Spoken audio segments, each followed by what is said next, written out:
Alors, voilà 2 dimanches, on a parlé de la création divine.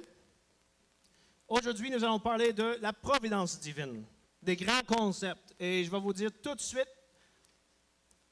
c'est pas possible de tout expliquer. Bon. Ça ne veut pas dire qu'on ne peut pas se rendre assez loin dans nos explications. Il y a une différence entre être capable de donner des détails puis de réaliser finalement que, bon, je ne peux pas aller bien plus loin que ça. Je suis capable d'aller jusque-là, mais après ça, est-ce que je la comprends à 100%? Non. OK? Il y a une différence entre ça et de juste simplement dire, bien, on ne peut pas l'expliquer. Fait que, moi, qu'est-ce que je vais essayer de vous faire ce matin, c'est de donner une bonne explication de ça, puis aussi, qu'est-ce que ça va faire dans nos vies. La providence divine et la création, ils vont ensemble. Ils sont complémentaires. Si Dieu créa le monde et tout ce qui est dedans, ça c'est la création divine. Et Dieu, en chaque moment, fait que chaque être continue à exister, à agir selon sa nature et à poursuivre ses buts qui, lui, sont propres selon sa nature qui lui a été donnée par le Créateur. Ça, c'est la providence divine. C'est comme une création continue. C'est comme Dieu a fait, voilà, tout existe, et il continue à faire, et ça continue à exister. Et il la tient en existence. La semaine passée, j'ai mentionné que la création divine est débattue. Si la création divine est débattue, bien, la providence divine encore plus.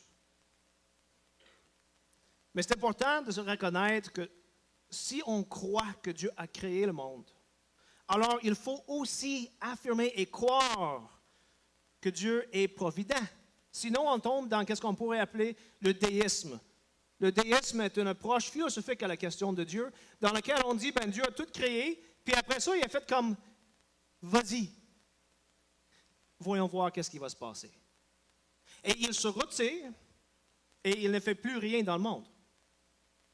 C'est comme le père qui est en haut du côte durant l'hiver, avec son enfant sur une glissade qui a 5 ans. Puis, il dit, vas-y! Puis tu entends dire, ah! Ça, c'est le déisme. Dieu a fait, go! Puis il s'attend, puis il faut, wow! Hey, j'ai pas vu cette bosse-là! Il faut aller voir s'il y a des bobos. Sauf que dans le déisme, Dieu ne va pas pour voir s'il y a des bobos. Il fait juste regarder. Ça, c'est le déisme. Si on affirme la création divine et on nie la providence divine, ou on change tellement la providence divine que ça ne veut plus rien dire, c'est comme on a une paire en haut d'une côte qui fait « vas-y, go », mais il ne ramasse pas l'enfant quand il tombe fait mal. Ça, c'est le déisme.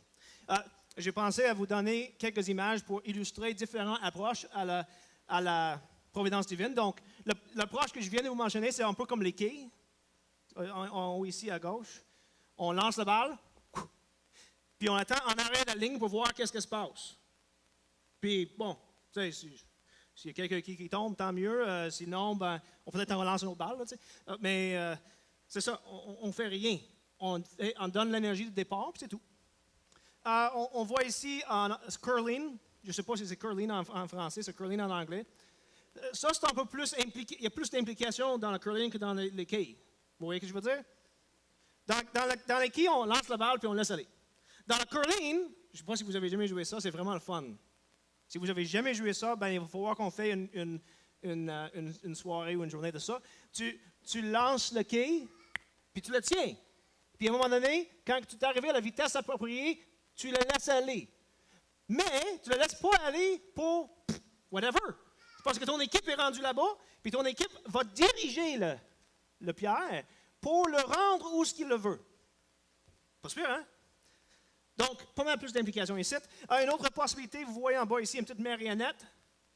La marionnette ne bouge pas à moins que celui qui tient les fils le fait bouger. La voix du marionnette, ben, c'est la voix de celui qui dirige le marionnette. Et ici, on a, mettons, un roi sur son trône. On peut parler aussi de la souveraineté divine, la souveraineté d'un roi. C'est sûr qu'il ne voit pas tout ce qui se passe dans son royaume, mais il dirige en général. Voilà quelques idées.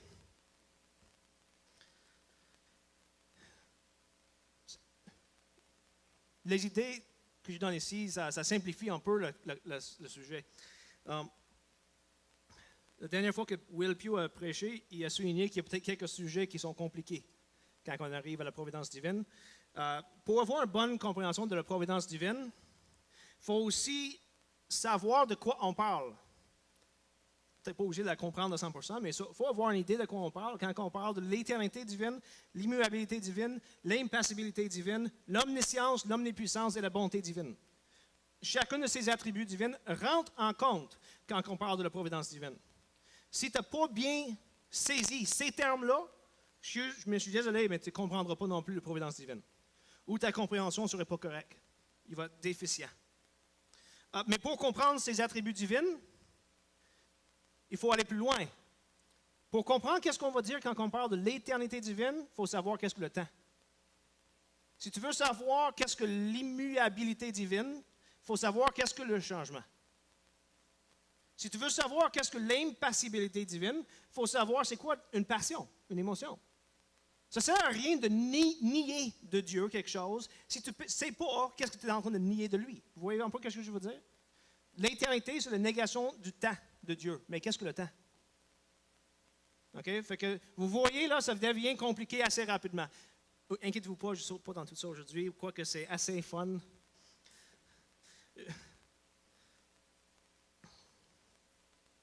Je me suis fait dire tellement de fois, je ne les compte plus, que parler de ces doctrines ici, de la théorie, ça n'a pas grand impact dans la vie chrétienne. Je ne sais pas combien de fois que j'ai entendu des gens dire que la théorie n'a aucun rapport avec la vie de tous les jours. Ou que nous ne sommes pas intéressés à des idées. On veut savoir comment vivre aujourd'hui, cette semaine. Ou c'est plus important de travailler sur le plancher des vaches que de méditer sur le vache cosmique. Je te dis, j'ai entendu ça tellement souvent, et je vais vous dire tout de suite, c'est faux. Ceux qui se disent ça se trompent. Et ils se trompent d'une manière assez importante. La réalité, et on le voit en fait dans la Bible elle-même, quand tu lis Romains, quand tu lis Galates, quand tu lis Éphésiens, la réalité c'est que le comment est-ce que je devrais vivre aujourd'hui dépend totalement de qu'est-ce qui est vrai, la théorie. M'excuse, mais si tu penses qu'il y a plusieurs dieux, tu vas vivre comme des Grecs. Tu vas peut-être essayer de faire des sacrifices à un dieu, à un autre. Donc, la doctrine de le monothéisme versus le polythéisme, ça a un grand impact dans la manière que tu vis ta vie. Chacun de ces sujets théoriques a un grand impact sur comment tu vis ta vie aujourd'hui. La providence divine, quoique une des doctrines les plus compliquées et difficiles à saisir de toutes les doctrines de Dieu, les attributs de Dieu, c'est qu'elle-même, je vous dirais, une des attributs divins les plus importants pour vos vies aujourd'hui, cette semaine, semaine prochaine, dans un an. Avoir une bonne compréhension de la providence divine, ça va vous aider dans vos vies. Ça ne vous dirait pas comment élever vos enfants, mais ça va vous dire quoi faire quand un enfant quitte la foi.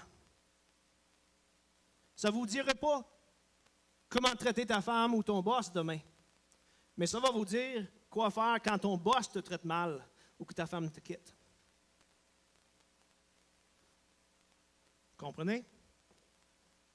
Bien entendu, ce n'est pas donné à tout le monde de se plonger dans toutes les profondeurs et complications de ces doctrines, mais le dimanche matin, c'est un moment dans la semaine où on se fait confronter par ces réalités pour nous permettre de remettre nos yeux à la bonne place.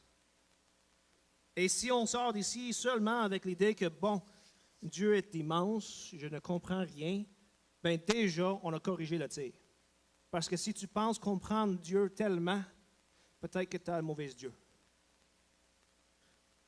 Donc, la question que je veux regarder aujourd'hui, c'est qu'est-ce que la providence divine? Et deuxièmement, pourquoi est-ce qu'on parle de la providence divine? C'est quoi l'importance de cette doctrine? En Matthieu, chapitre 10, les versets 29 à 30, on lit ceci.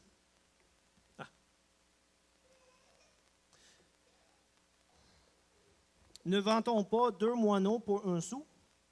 Cependant, il n'en tombe pas une à terre sans la volonté de votre Père. Et même les cheveux de votre tête sont tous comptés. Pour certaines, c'est plus facile que d'autres. Vous savez qui vous êtes?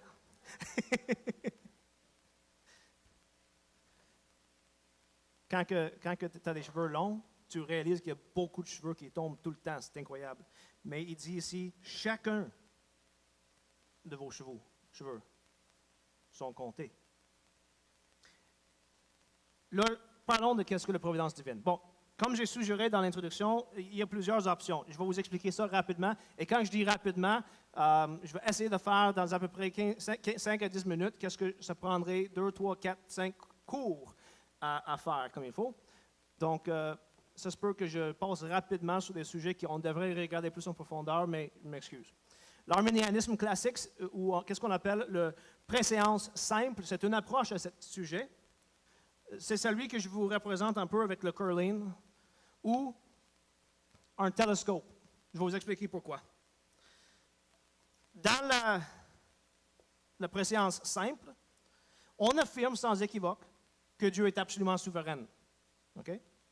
Quelqu'un qui est arménien affirme sans trouble que Dieu est entièrement souverain. Sauf que qu'est-ce que ça veut dire? Ce n'est pas tout à fait la même chose que dans d'autres approches. Quand ils disent que Dieu est souverain, ça veut dire ceci. Il affirme la participation intime et directe de Dieu dans tous les événements de la nature et l'histoire.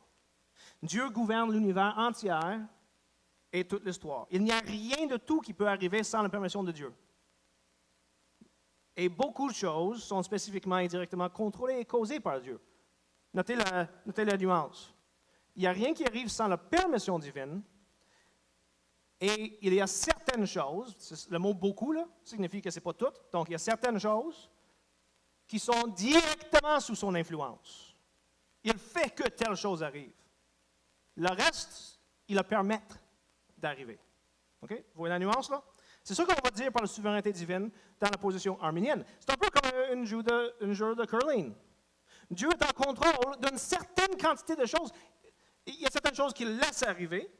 Le gars qui a lancé la pierre, il ne contrôle pas comment que les personnes à l'autre bord travaillent pour... Mais il crie après, là. À gauche, à gauche, à gauche. À droite. Attends. Puis il contrôle, un peu de loin. C'est pour ça qu'on peut parler d'un télescope. Quand on parle de la souveraineté divine dans la position classique arménienne, on dit ceci, Dieu connaît d'avant toutes les cours de l'avenir ainsi que sa fin. Le simple fait que Dieu voit l'avenir ne signifie pas que l'avenir est déterminé. La préscience simple, c'est une vision de l'avenir. Télescope.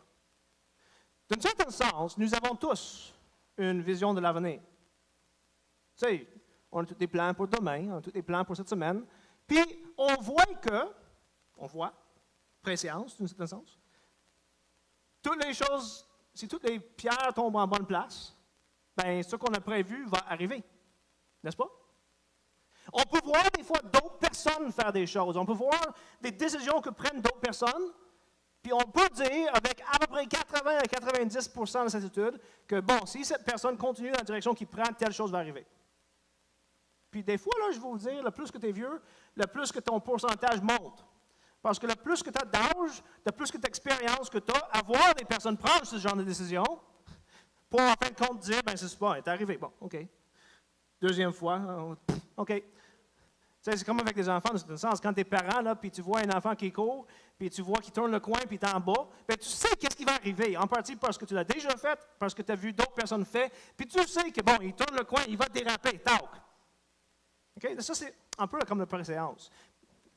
Lorsque l'arménianisme parle de Dieu, il dit, ben Dieu, il y a seulement un plus grand télescope, et son pourcentage de manquer son coup est 0. Autrement dit, il y a une vision à 100% parfaite de l'avenir, mais au lieu de déterminer qu'est-ce qui va arriver, il le voit arriver. Ce qui fait que la connaissance divine dépend de ce qui arrive. Ce n'est pas ce qui arrive qui dépend de la connaissance divine ou même de la pouvoir divine. Ce qui arrive, c'est la connaissance de Dieu qui dépend de ce qui arrive, parce qu'il ne détermine pas. Tout ce qu'il fait, c'est de le voir arriver. OK? le théisme ouvert, on a un problème. Je vais vous dire ça tout de suite. Parce que je veux que si jamais vous voyez cette approche à la souveraineté divine, la première chose qui vient en tête, c'est on a un problème. Lumière rouge, ting, ting, ting, ting, ting. Quelque chose ne marche pas dans cette théorie. Ce sont des chrétiens, en fait même évangéliques, quelques pasteurs, quand même bien connus dans le monde évangélique aux États-Unis, qui ont suggéré cette approche, qu'on appelle le théisme ouvert. Il dit ceci: Dieu ne contrôle pas tout ce qui se passe, mais il contrôle beaucoup de choses. OK? Moi aussi, je contrôle pas mal de choses, là. J'ai ça dans ma contrôle, au moins, en ce moment. Je sais qu'il y a quelqu'un en arrière qui peut tasser des choses. Fait que je n'ai pas le contrôle suprême, peut-être.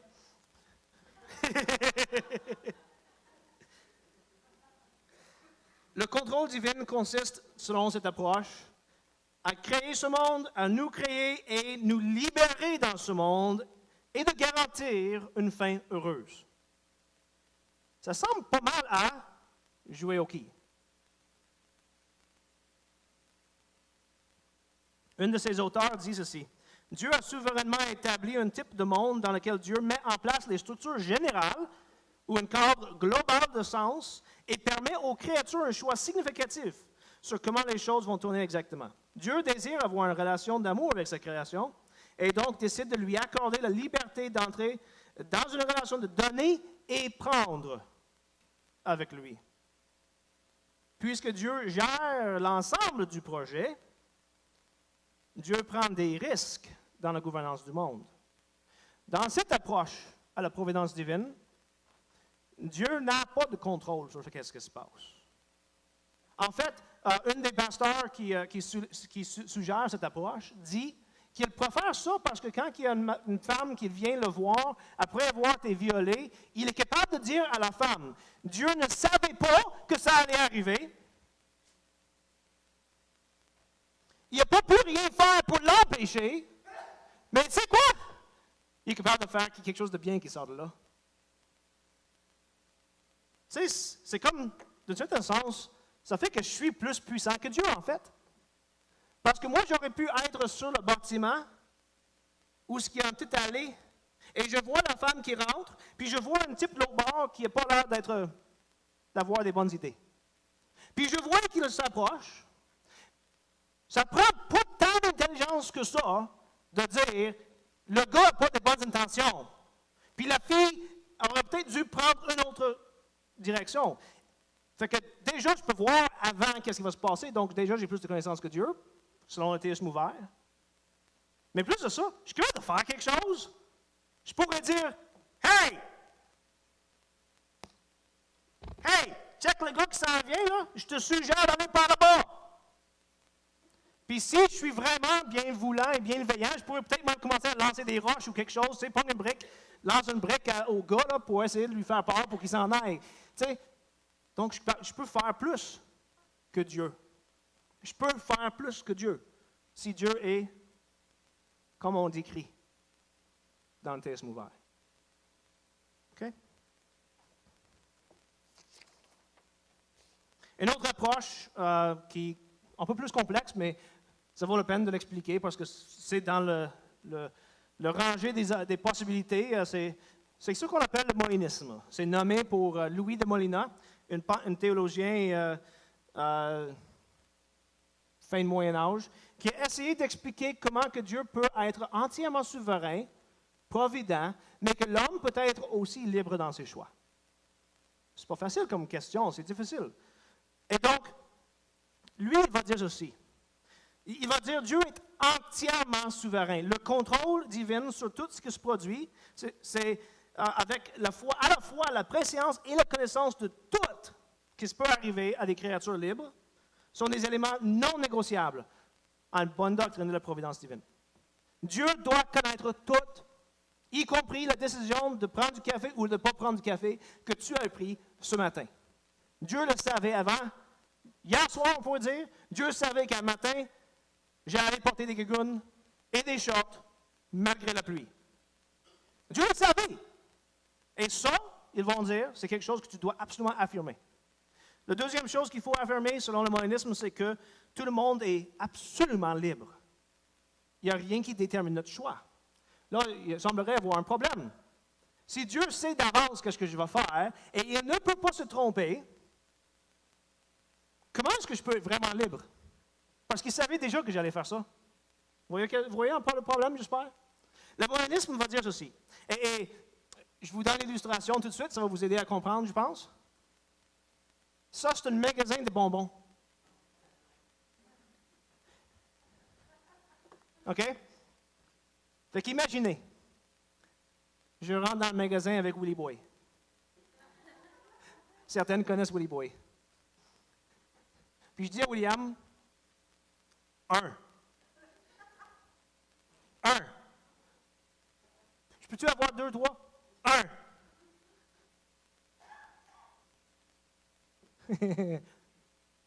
OK? Ça, c'est le monisme.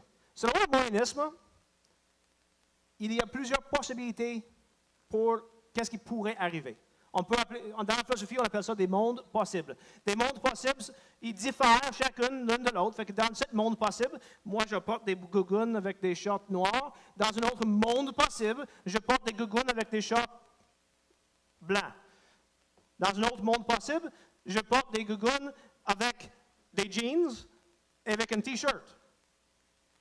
Vous voyez, ce sont des mondes possibles qui se rapprochent, qui sont semblables. Dans un autre monde possible, tout est pareil, sauf que moi, je suis une femme. Quoi? Non, mais c'est un monde possible, OK? C'est ça qu'on va dire quand on parle des mondes possibles. C'est que c'est des différentes possibilités qui auraient pu arriver.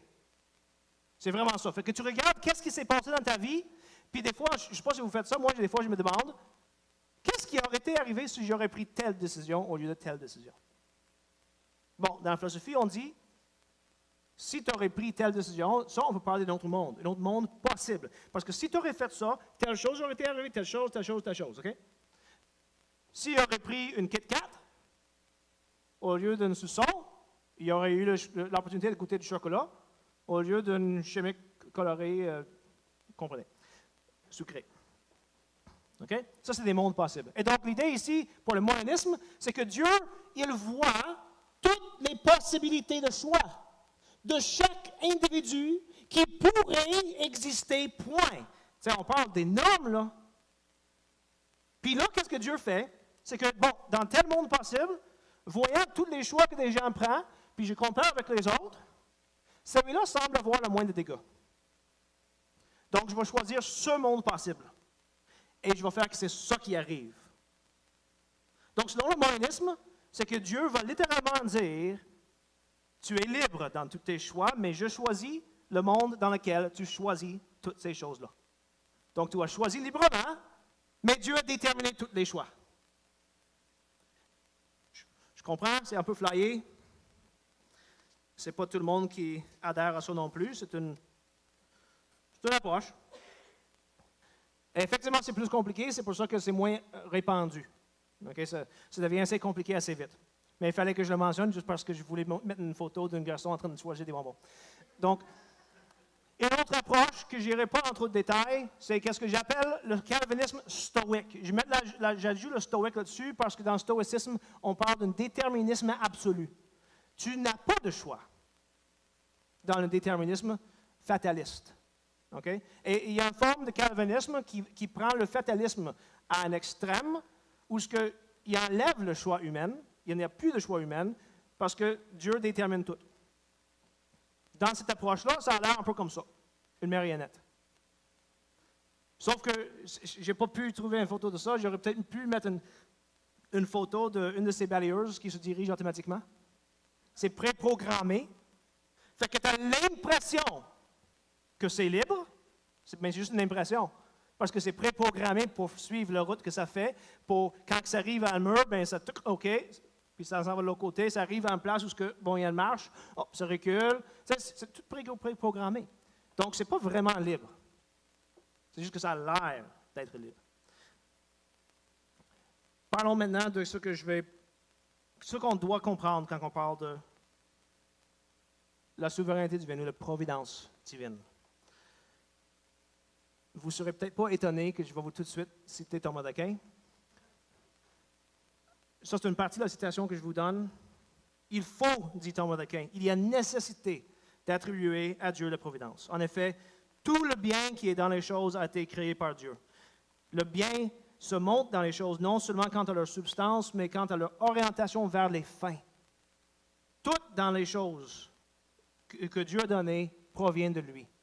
Leur nature, ce vers la quoi ils se dirigent comme nature, le fait qu'ils existent, tout provient de Dieu.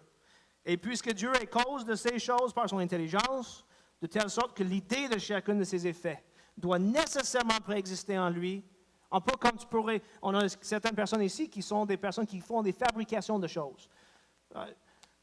Ils voient à l'avance qu'est-ce qu'ils vont faire. Ils ont une idée de qu'est-ce qu'ils vont fabriquer. Okay? Une table, un chariot ou quelque chose de métal. Puis l'idée est là. Puis à partir de leur idée, ils forment la chose. C'est ça qu'on est en train de dire ici. Puisque Dieu est le créateur de toutes choses, donc l'idée de toute chose est en lui. Y compris qu'est-ce que la chose est et quelles sont les fins naturelles de ces choses-là. Donc nécessairement, Dieu est provident. Parce qu'il donne existence à tout ce qu'il existe et il dirige toutes choses vers son fin naturel. Okay? C'est ça que ça veut dire, être provident. Yes, OK. À un moment donné, il demande la question, oui, mais est-ce que la providence divine s'étend à tout? Ou est-ce qu'il y a quelque chose qui peut tomber hors de la providence divine? Et la réponse est assez simple. On doit nécessairement dire que tout est soumis à la providence divine, non pas juste en général, mais dans tous les cas singuliers. Tout ce qui se passe tombe sous la providence divine. Ezekiel Hopkins, un théologien puritain, il dit ceci, « La providence d'un acte de Dieu par lequel, selon son conseil éternel et plus sage, préserve, gouverne toutes choses. Il les dirige toutes vers leur but, mais principalement vers sa propre gloire. » C'est ça la providence divine. La providence divine, je le répète, ce n'est pas juste que Dieu a tout créé, c'est qu'il le garde en existence, faisant en sorte qu'à chaque moment, chaque chose est ce que Dieu a voulu que ce soit, et que ce soit capable d'agir selon la nature que Dieu lui a donnée, et Dieu la dirige vers ses propres fins. Chaque chose. La science va peut-être nous dire comment que les choses fonctionnent. Mais la théologie chrétienne, à travers des siècles, a toujours dit, dire comment que quelque chose fonctionne, ou quels sont les aliments fondamentaux de quelque chose, n'explique qu'elle-même pas comment que cette chose reste en existence. L'existence ne lui est pas propre. Si l'existence lui était propre, il serait Dieu. Son existence vient de quelque part d'autre. Aussi, c'est quoi qui détermine que cette chose va être ce qu'elle est, que ça continue d'être ce qu'elle est, et que ça agit comme ça? La réponse chrétienne, c'est que la science n'est pas capable de vous le dire. C'est Dieu qui le fait. La providence divine. Donc, Dieu est provident sur toutes choses de deux manières.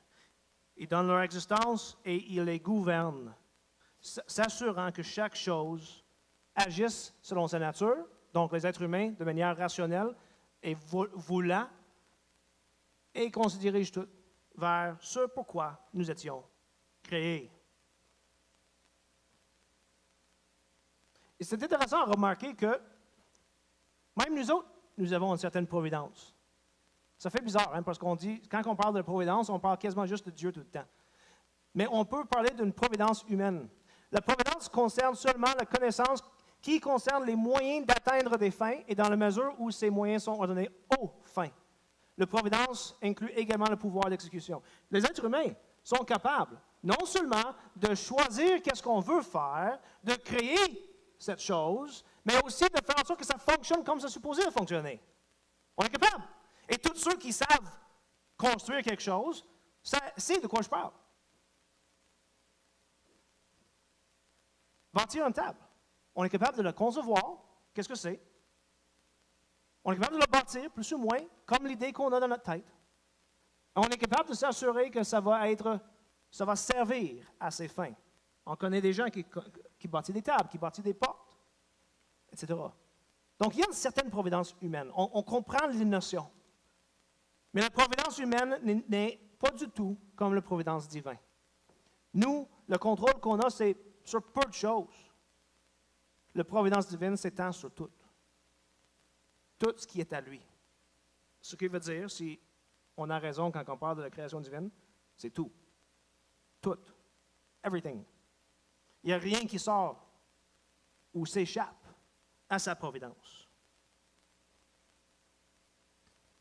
On peut peut-être demander la question, OK, je comprends, mais l'être humain, ça veut-tu dire que je suis contrôlé dans tout ce que je fais, donc la liberté humaine, ça ne sert plus à rien?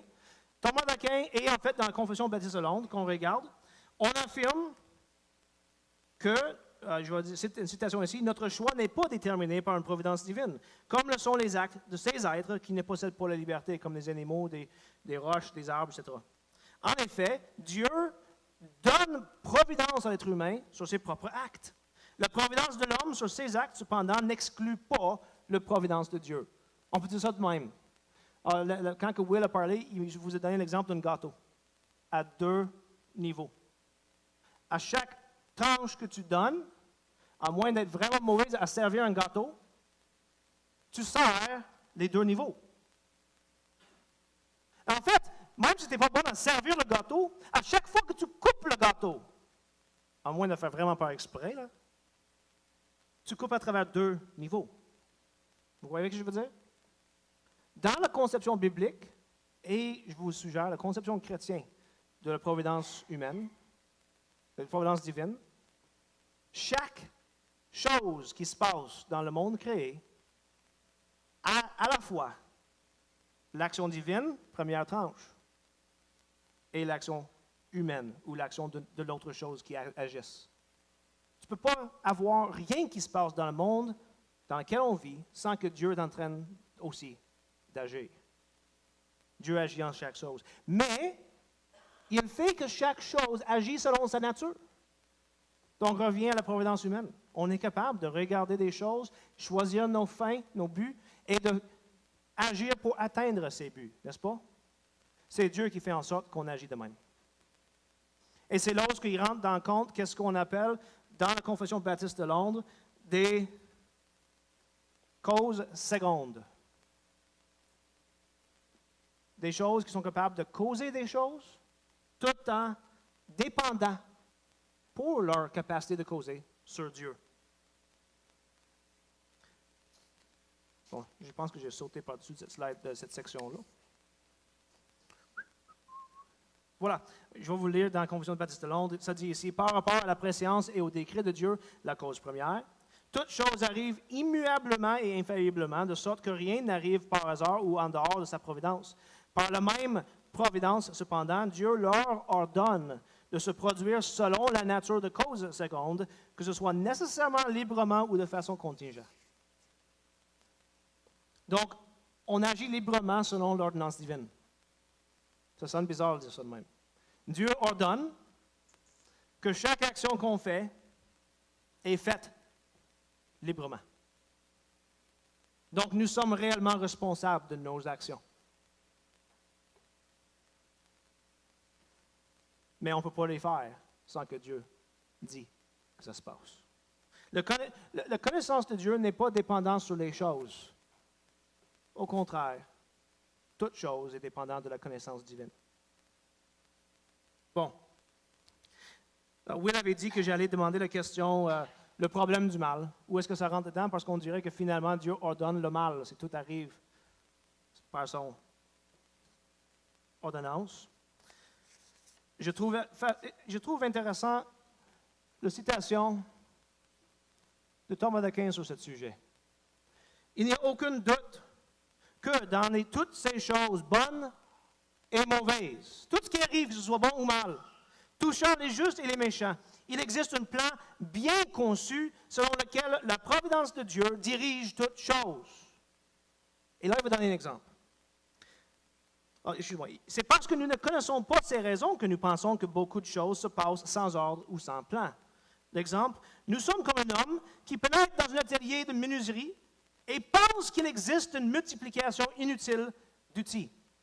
Autrement dit, vous passez chez Yvan Houle, vous rentrez dans son place de travail, puis vous remarquez qu'il y a bien trop de marteaux, bien trop de scies. À quoi ça sert d'avoir autant? C'est un gaspillage d'espace, à la limite. Partager les bonnes choses, ou tu rentres chez le garagiste, puis tu remarques son coffre d'outils, et toutes les différentes choses qu'il a, puis tu es comme, je pense que je pourrais faire ton job avec un peu moins d'outils, n'est-ce pas? Puis le garagiste te regarde avec un petit sourire en coin parce que tout ce il vient tout juste de reconnaître que tu n'as aucune idée de quoi tu parles en disant ça. Dit Thomas d'Aquin, nous sommes comme un homme qui pénètre dans un atelier de menuiserie et pense qu'il existe une multiplication inutile des outils, car il ne sait pas comment chacun est utilisé. Mais celui qui connaît le métier verra que ce nombre d'outils existe pour une très bonne raison. Autrement dit, on voit des choses qui se passent dans nos vies ou dans la vie des autres, que ce soit bien ou mal, puis on demande la question « pourquoi ?» Puis la réponse ici, c'est vous demandez pourquoi parce que vous n'êtes pas au courant de ce qui est nécessaire pour la fabrication. C'est Dieu qui crée. C'est Dieu qui gouverne. Et si on revient à Job, tu vous rappelles 4 chapitres où ce que Dieu questionne Job et dit mon petit gars là, sais-tu comment que ça fonctionne? C'est comme le charpentier menuisier qui dit à moi, quand je rentre dans son atelier, tu questionnes le nombre d'outils que j'ai, mais je pense que tu ne sais même pas à quoi il sert. Si on demande à Dieu pourquoi est-ce que cette mal arrive, c'est parce qu'on ne comprend pas qu'est-ce que Dieu est en train de faire. C'est tout. Donc, Dieu est entièrement souverain. Là, un matin, on a lu la réponse à la question de Heidelberg. À quoi ça sert de savoir que Dieu est souverain? La réponse était à être patient dans l'adversité, reconnaissant dans la prospérité et à garder confiance, quoi qu'il arrive, en notre Dieu et Père fidèle. Je veux juste, en terminant, déballer chacun de ces 3 points. Se faire rappeler souvent. Pourquoi est-ce qu'il faut réfléchir sur la providence divine? Parce qu'il faut se rappeler souvent que Dieu est en contrôle. Et quand on se fait rappeler de ça, on est capable d'être patient dans l'adversité. La vie n'est pas facile. Il n'est vraiment pas simple. Tout le monde souffre d'une manière ou d'une autre. Certaines souffrent en silence, il y a personnes qui savent qu'ils sont en train de souffrir. Peut-être c'est physique, peut-être c'est émotionnel. D'autres, on le voit clairement. Ils perdent des capacités physiques totalement. Ils ne sont plus capables de fonctionner. Ils perdent quelqu'un qu'ils aiment. Ou ils perdent tout. Dans le cas de Job, tout perdu. Et on voit la souffrance clairement. Savoir que Dieu est provident, qu'il gère tout, avec une main qui est minutieuse et soigneuse, nous aide à passer à travers l'adversité en mettant notre confiance en lui. Sachant que si ça nous arrive, c'est parce que Dieu savait qu'on avait besoin de ça. Peut-être que nous, on pense qu'on n'avait pas besoin de ça. En fait, je vais vous dire tout de suite, n'importe qui a souffert pourrait facilement dire, non mais, really? J'avais besoin de ça? Ceux qui sont en train de souffrir. Mais qu'est-ce que tu fais? C'est-tu inutile, cette souffrance? Dieu sait. Et si Dieu te l'a donné, il savait que tu en avais besoin de ça. Donc, quand on passe à travers la souffrance, au lieu de crier à le meurtre, on doit plutôt demander à Dieu, qu'est-ce que j'ai besoin d'apprendre maintenant? Comment est-ce que je peux te servir là, pendant que je souffre? Mais un autre aspect de ça, vous savez que quand que ça va mal, la première chose qui arrive dans nos questions, c'est pourquoi? Mais quand ça va bien, C.S. Lewis, il dit, quand ça va bien, Si on a l'idée que Dieu demande quelque chose de nous autres, on le voit comme une intrusion dans notre vie. Ça va bien? Et on ne demande pas le pourquoi. Voyez-vous la différence? Quand ça va mal, c'est pourquoi? Quand ça va bien, on ne pense même pas à demander pourquoi. Mais la deuxième raison pour laquelle c'est important de méditer sur la doctrine de providence, comment que ça nous aide dans notre vie? Ça nous aide à être reconnaissants de notre prospérité. Paul a dit en Philippiens chapitre 4, « J'ai appris à me contenter de l'état où je me trouve.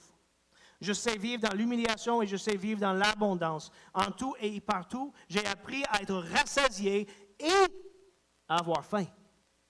À être dans l'abondance et à être dans le disette. » Tu sais, on lit ces versets-là, puis généralement, quand on les lise, on met l'accent sur « J'ai appris à vivre dans l'humiliation, à avoir faim, à être dans le disette. » C'est ça l'accent. Et quand on lit ces versets-là, c'est surtout, on essaie de nous encourager quand ça va mal. Et on oublie l'autre côté de la médaille, où ce que Paul dit, j'ai appris à vivre dans l'abondance. Paul, sérieux, là? Tu as besoin d'apprendre à vivre dans l'abondance? Il me semble que c'est assez facile. C'est simple, vivre dans l'abondance. Non.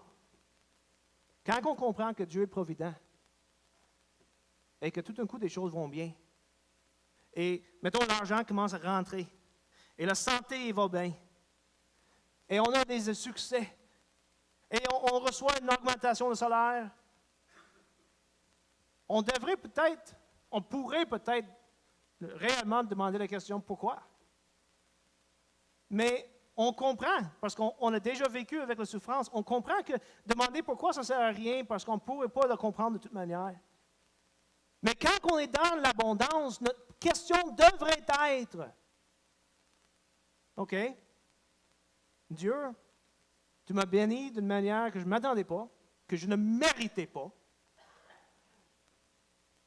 Qu'est-ce que j'ai à apprendre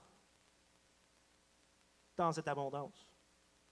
Comment, Dieu, est-ce que je peux être utile à toi dans mon prospérité? La prospérité et la pauvreté sont des dons de Dieu. Notre problème, c'est de savoir qu'est-ce qu'on va faire avec ça. Pas de chialer. Ça va bien? Je ne pouvais pas m'empêcher de faire une petite allusion à Joel Osteen, un prédicateur hérétique aux États-Unis, qui a écrit un livre, « Votre meilleure vie maintenant ». Vous êtes en train de vivre votre meilleure vie maintenant? Si c'est ça que vous pensez, vous ne comprenez pas la vie. Nous n'avons pas été créés pour cette vie. Si vous vivez votre meilleure vie maintenant, tu devrais reconnaître que Dieu a décidé de te bénir en ce moment de cette manière et vous devriez demander qu'est-ce que tu peux apprendre à travers cela et comment que tu peux le servir.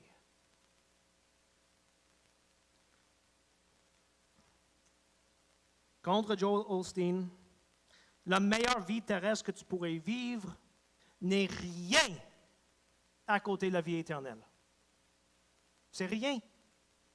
C'est même pas comme une genre d'avant-goût du ciel. Tu sais, c'est un bonbon à côté d'un repas gourmet. Toutes les choses de ce monde sont bonnes. Ils sont donnés par Dieu pour qu'on puisse prendre plaisir dans ces choses, oui. Mais elles ne sont pas Dieu. Et notre meilleure vie n'est pas maintenant, mais à venir. Ça va bien? Demande à Dieu qu'est-ce que tu peux faire pour lui. Comment est-ce que tu peux utiliser ces bénédictions pour lui? Puisque c'est lui qui les a données, c'est lui qui les tient dans sa main et il peut te les enlever. Et s'il les enlève, ta question devrait être, Dieu, comment est-ce que je peux t'être utile maintenant que je n'ai plus rien? Dieu donne et Dieu reprend. Paul, après avoir énuméré tous les avantages qu'il avait, lui là, tu sais, il passe à travers des choses. Il est juif des juifs, pharisien des pharisiens. tous les avantages qu'il pourrait avoir. Il dit, mais ce qui a été pour moi un gain, je l'ai considéré comme une perte à cause du Christ. Et même si je considère tout comme une perte à cause de l'excellence, de la connaissance, je considère tout comme une perte à cause de l'excellence, de la connaissance de Christ Jésus, mon Seigneur. À cause de lui, j'ai accepté de tout perdre. Et je considère tout comme des ordures.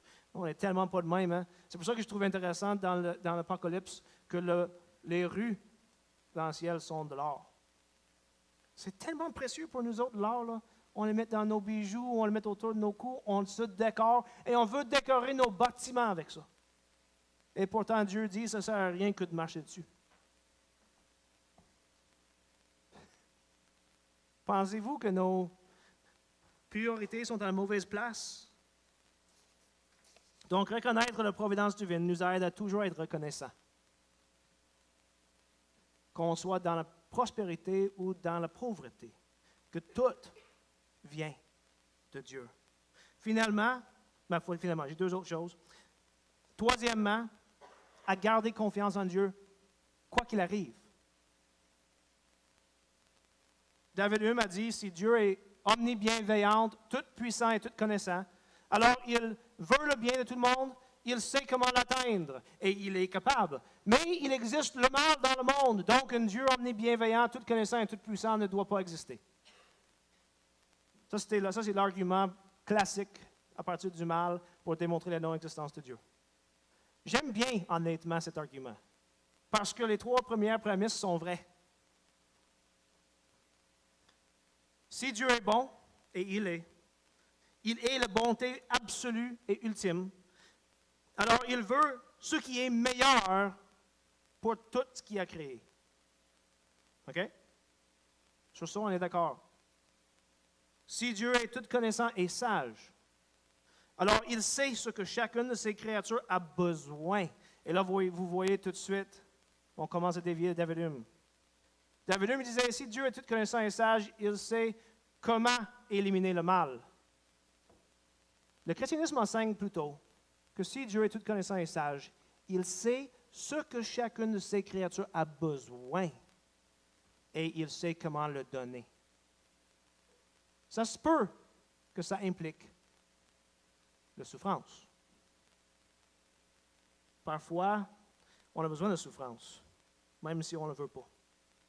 Si Dieu est tout-puissant, alors il est capable de s'assurer que toutes ces créatures reçoivent qu'est-ce qu'elles ont besoin à chaque moment. Et ça se peut que ça implique la souffrance. Ça se peut que ça implique la prospérité. Ça se peut que ça implique la pauvreté. Mais Dieu est bon, fait qu'il sait qu'est-ce que tu as besoin. Il veut ce qui est le meilleur pour toi. Il est connaissant. Il sait exactement qu'est-ce que tu as besoin. Il est tout-puissant. Il est donc capable de te donner exactement qu'est-ce que tu as besoin. Mais Dieu, d'où toutes ces souffrances? La réponse divine, c'est parce que c'est ça que tu as besoin maintenant. Mais je n'aime pas le sort que Dieu m'a donné. S'il t'a donné ce sort, c'est ça qu'on comprend quand on comprend la providence divine. S'il t'a donné ce sort que tu vis présentement, celui que tu vas vivre dans 5 ans ou 10 ans ou dans 50 ans, c'est parce qu'il savait, il sait qui tu es, il t'aime, et il sait que c'est ça exactement que tu as besoin là. Exactement ça.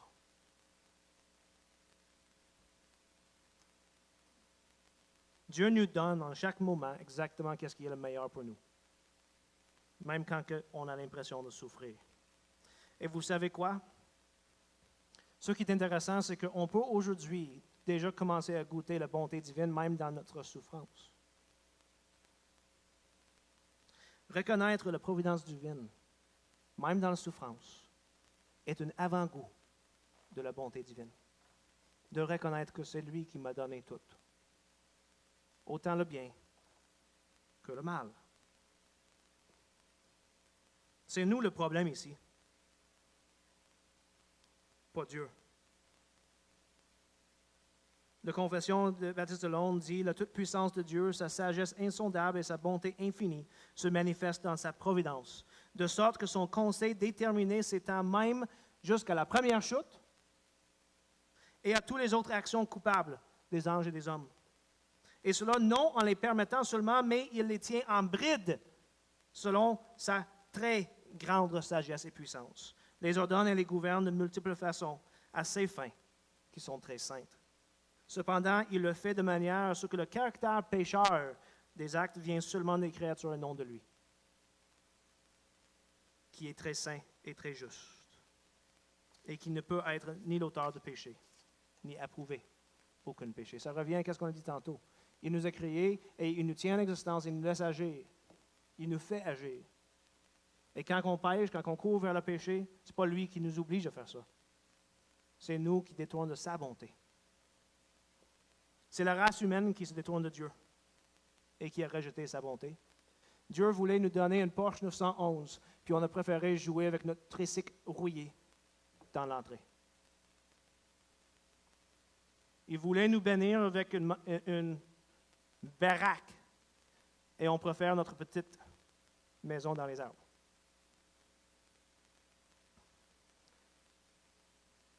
Et malgré cette fait-là, Dieu s'est encore donné à nous, encore donné sa bonté. Car, dit Paul, lorsque nous étions encore sans force, Christ, au temps marqué, est mort pour les impies. Lorsque nous étions encore pécheurs, Christ est mort pour nous. Lorsque nous étions ennemis, nous avons été réconciliés avec Dieu par la mort de son Fils. Quand que je vous dis, quand je prie, et je dis, on a besoin de te remercier non seulement pour tout ce que tu nous donnes, y compris notre vie et toutes les choses qu'on a, mais aussi pour ton Fils, ce n'est pas une blague. C'est pas quelque chose que je dis de pieux. C'est juste la vérité. C'est ça la réalité. Malgré le fait que Dieu nous a tout donné, et on s'est détourné de lui, il a quand même est venu pour mourir pour nos péchés, pour nous donner quelque chose qu'on ne méritait pas du tout. La providence divine nous rappelle que dans toutes choses, on peut faire confiance à lui, qui nous a donné tout et encore plus. Quatrième raison, c'est que dans ce monde, oui, l'Église peut être persécutée. Certaines pensent qu'en ce moment, l'Église est le groupe le plus persécuté au monde. Il y a des persécutions contre l'Église qui arrivent partout au monde. Ici, au Québec, on vit un genre de paix, puis on a l'impression que tout va bien pour l'Église, mais ailleurs, les églises sont sautées et des chrétiens meurent pour leur foi. La confession nous rappelle, de même que la providence de Dieu s'étend en général à toutes les créatures, elle prend soin de l'Église de Dieu de manière très spéciale et ordonne toutes choses pour son bien. Peut-être un jour, l'Église au Québec va être persécutée. Peut-être que nous allons être appelés à mourir pour notre foi. Peut-être pas nous. Peut-être que nos enfants vont être appelés à mourir pour leur foi. Peut-être nos petits-enfants. Et on ne le souhaite pas. Il faut savoir, comme les premiers chrétiens, comme des chrétiens partout ailleurs en monde, que si ça nous arrive ici, c'est parce que Dieu l'a voulu, ça, pour son Église. La providence divine nous rappelle que cette vie n'est pas une garantie. La providence divine nous rappelle que quoi qu'il nous arrive, la richesse et la prospérité, la pauvreté et même la mort, c'est Dieu qui a voulu ça pour nous autres et il sait exactement qu'est-ce qu'il est en train de faire. Nous avons la paix, nous avons la prospérité. Comment est-ce qu'on peut servir Dieu dans cette paix, dans cette prospérité? Nous sommes attaqués de tous les côtés, persécutés même à mort. Dans les paroles de Paul, à cause de toi, l'on nous met à mort tout le jour. On nous considère comme des brebis qu'on égorge. Demandons pas pourquoi, on sait pourquoi. Jésus a dit que ceux qui lui appartiennent vont être persécutés. Il ne nous a jamais garanti une belle vie.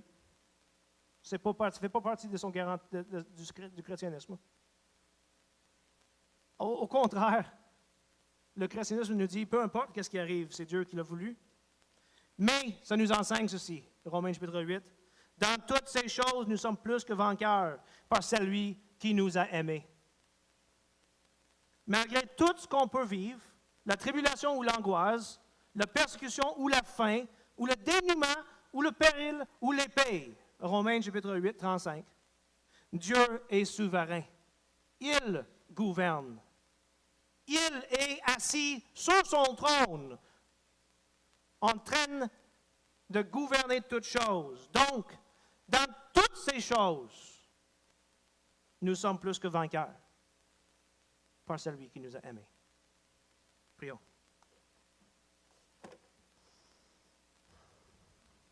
Seigneur, tu es le Tout-Puissant. On lève ton nom, on te célèbre, on te glorifie. Tu dépasses notre compréhension, mais on sait qu'on est fait pour toi. Tu es le bien qu'on désire sans le savoir. Et Seigneur, on sait que tu es en contrôle de tout. Donc, Seigneur, peu importe ce que tu nous donnes, aidez-nous à s'appuyer sur la vérité de ta providence. De savoir que ce soit la tribulation ou l'angoisse, ou la persécution ou la faim, ou le dénuement, ou le péril, ou l'épée, ou que ce soit la prospérité, la santé, la richesse, la bonté, que Seigneur, dans toutes ces choses, nous sommes plus que vainqueurs par celui qui nous a aimés. Amen.